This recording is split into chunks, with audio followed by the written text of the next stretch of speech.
समय मान लीजिए कि अगर जो कंपनी भाग गई, कहाँ गई, नहीं गई, हमारा तो पैसा लॉस हो रहा है ना। और हमें पुरानी पेंशन क्यों नहीं देगी सरकार? देना चाहिए। अब रिटायरमेंट के बाद वृद्धावस्था में केवल पेंशन ही सहारा होता है, लेकिन एनपीएस में इसका कोई प्रावधान नहीं है और आपकी कोई गारंटी नहीं है पैसा आपको रिटर्न में मिलेगा। सरकार माने चाहे नहीं माने, सरकार को तो मानना ही होगा।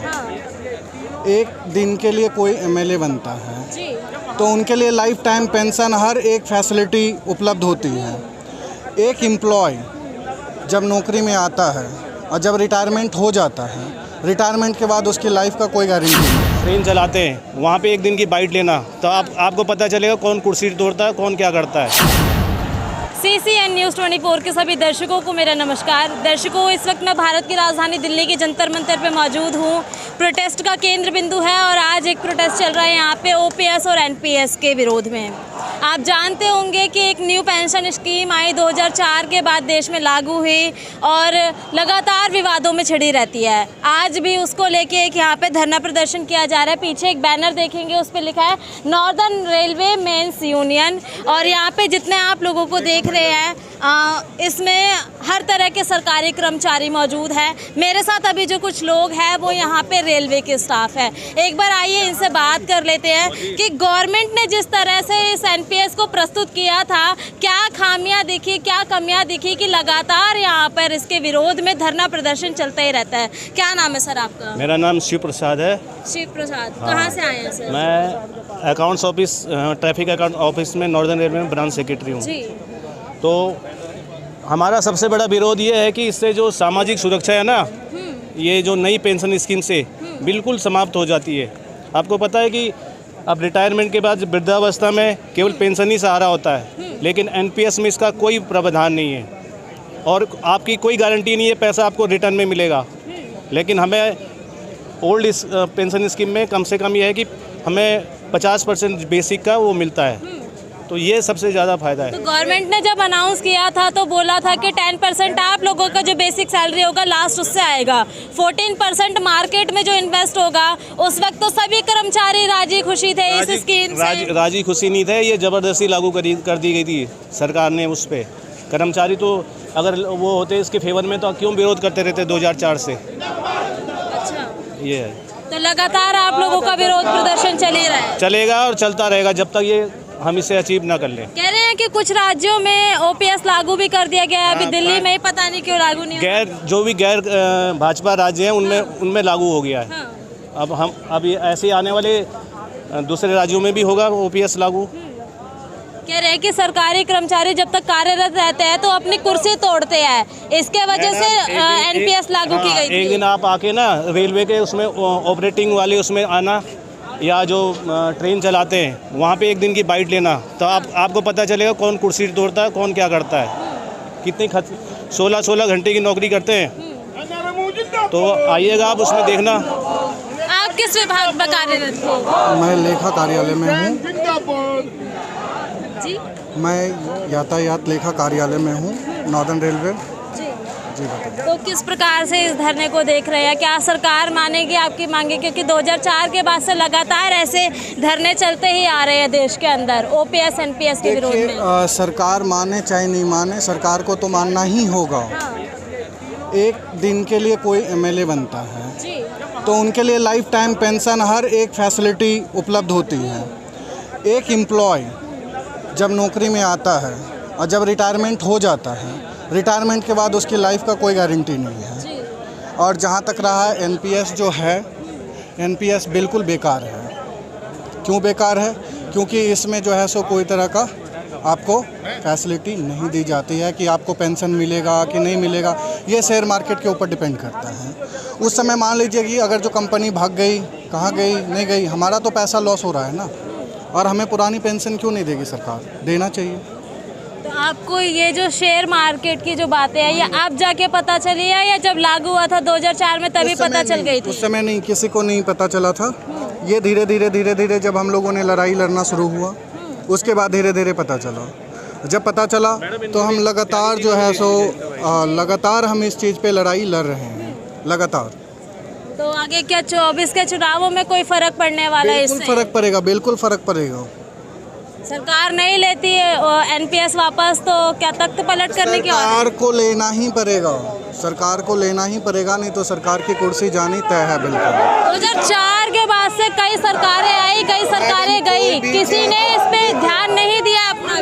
ध्यान दिया था जब 2014 जब कोई भी नया चीज़ आता है मार्केट में, जब कोई भी नया चीज़ मार्केट में आता है तो आपको पूर्ण स्वरूप पता नहीं होता है।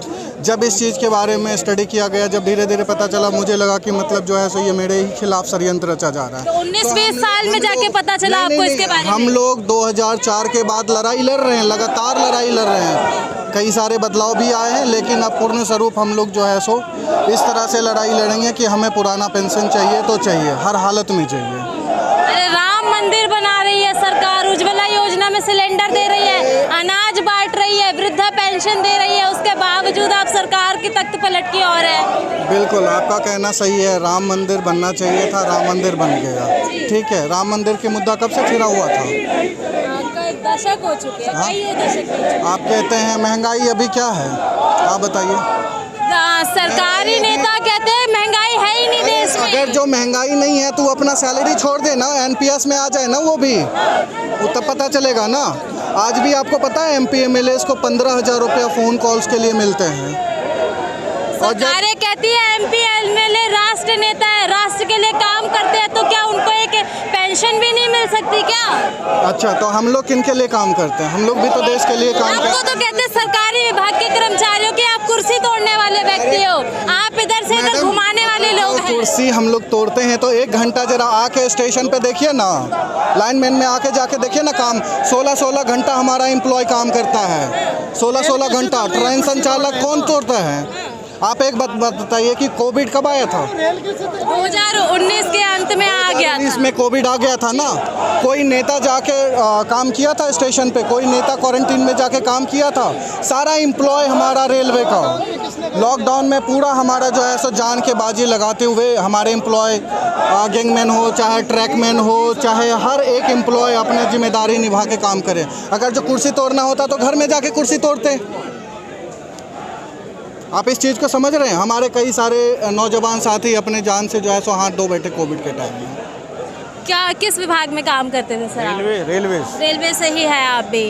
यदि एनपीएस वापस नहीं लेती सरकार तो आगे क्या कदम होने वाला है आपका? रेलवे का चक्का जाम कर देंगे। चक्का जाम कर देंगे? रेल का चक्का जाम कर देंगे। हम हर हाल में एनपीएस को समाप्त करा के रहेंगे।